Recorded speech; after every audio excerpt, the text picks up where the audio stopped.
BFM Patrimoine, l'émission 100% placement sur BFM Business.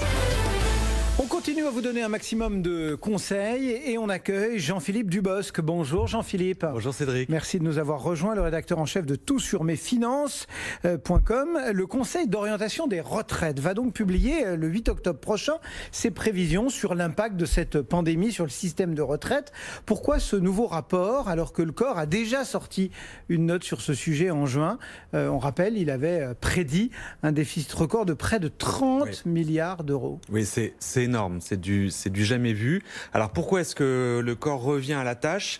Tout simplement parce que le Premier ministre lui a demandé.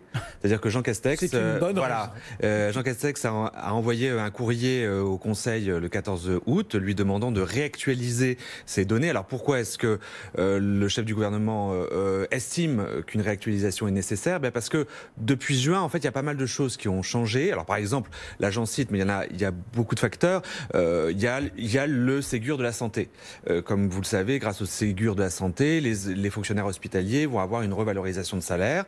Eh bien, une rémunération plus élevée, ça veut dire davantage de cotisations vieillesse, ça veut dire davantage de recettes pour le système de retraite, ce qui est une bonne chose. Une bonne nouvelle. Mais à terme, ça veut dire qu'il s'ouvre de nouveaux droits et donc des pensions plus élevées et donc des dépenses plus élevées pour le système. Voilà, à chaque fois, on va dire, il y a des conséquences, il y a des bonnes, il y a des mauvaises nouvelles. Parmi les bonnes, le gouvernement table sur un déficit public de seulement 9%, enfin sur une croissance négative de seulement moins 9 au lieu de moins 11, ce qui est une bonne nouvelle. En revanche, on sait que le chômage va exploser, on parle de 11%.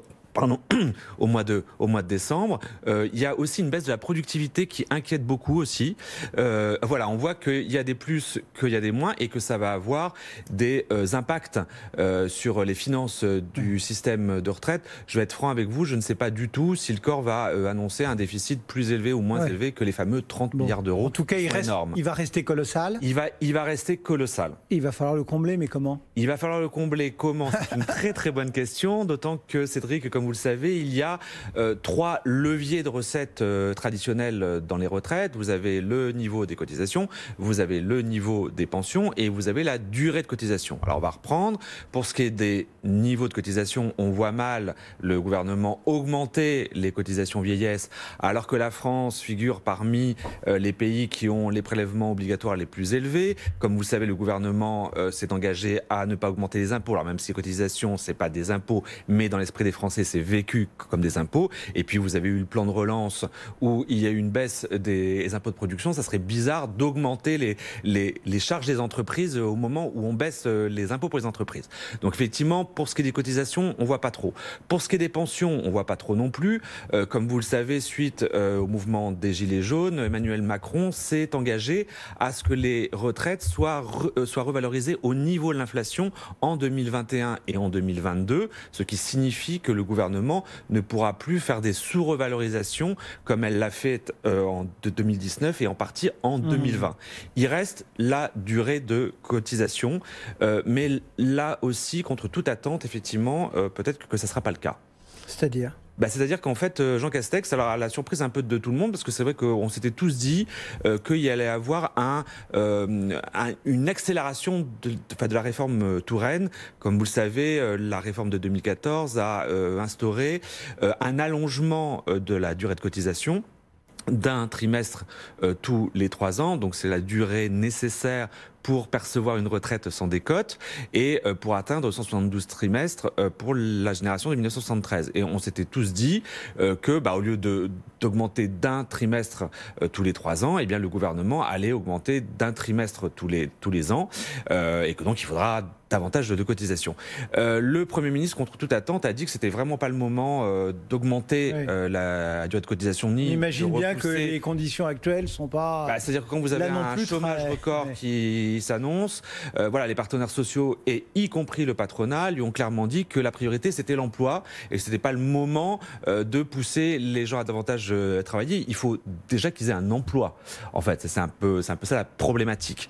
Donc c'est vrai qu'on se dit, alors s'il ne peut pas jouer non plus sur la durée de cotisation, qu'est-ce qui reste? Alors jusqu'à présent, il n'y a pas la CRDS? Voilà, alors jusqu'à présent, vous aviez la contribution pour le remboursement de la dette sociale, donc qui est une contribution de 0,5%, qui est destinée à combler le trou de la Sécu, en fait, pour faire simple.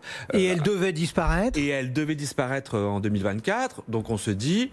c'est super, en fait, il n'y a plus qu'à l'allonger. Enfin, c'est pareil, en fait, il n'y a plus qu'à la rouler un petit peu plus loin. Et puis, au lieu que ça sert à la Sécu, ça sert aux retraites. Bon, le souci, c'est que pareil, il y a eu le Covid-19 qui est passé par là. Comme vous le savez, le déficit de la sécurité sociale qui devait être résorbé est reparti, a complètement explosé, et à la fois à cause des remboursements, mais surtout à cause des mesures prises pendant le Covid-19. Je pense notamment aux indemnités journalières qui ont été versées aux parents qui ont gardé leurs enfants pendant le confinement. Bon, bref, le gouvernement a clairement fait savoir que certes, effectivement, la CRDS allait être prolongée, mais c'était toujours pour la même chose. Voire 2042, mais ça sera pour la sécurité sociale. Bon, alors, quelle solution reste dans les mains du gouvernement aujourd'hui, Jean-Philippe Dubosc, pour essayer de résoudre le déficit des retraites? Alors, c'est vrai que Philippe Crevel l'a dit juste avant moi, il y a cette histoire-là de surplus d'épargne financière des Français. Effectivement, je ne vous raconte pas le nombre de gens qui lorgnent. Oui, c'est-à-dire que quand... Entre guillemets, cagnotte. Oui, quand on vous dit qu'il y a 86 milliards d'euros 107 et quelques de tout surplus, compris. Et 107 si on compte tous les billets qui sont glissés sous les matelas des Français. C'est vrai que voilà, on parle d'un déficit de 30 milliards, là il y a une cagnotte de 200 milliards, c'est un peu tentant. Alors, c'est vrai qu'on imagine mal le gouvernement touché au sacro-saint livret A. Vous savez, les Français sont très attachés à ce livret réglementé qui est entièrement défiscalisé. Les gains ne sont ni soumis à l'impôt sur le revenu, ni aux prélèvements sociaux. C'est difficile de toucher à ce totem de la finance française, on va dire. Alors, il reste l'assurance vie. Alors, certes, effectivement, l'assurance vie a connu en juillet son 5e mois consécutif de décollecte, mais au 31 juillet, on avait quand même un encours de 1766 milliards d'euros. C'est-à-dire que c'est 40% de l'épargne des Français. Si vous en prenez un petit peu, ça peut être pas mal. Alors comment? C'est vrai qu'on pourrait imaginer, là c'est des supputations, une taxe sur les gros contrats. Et pas n'importe quel contrat, peut-être les fonds euros. Justement, Philippe Crevel en parlait.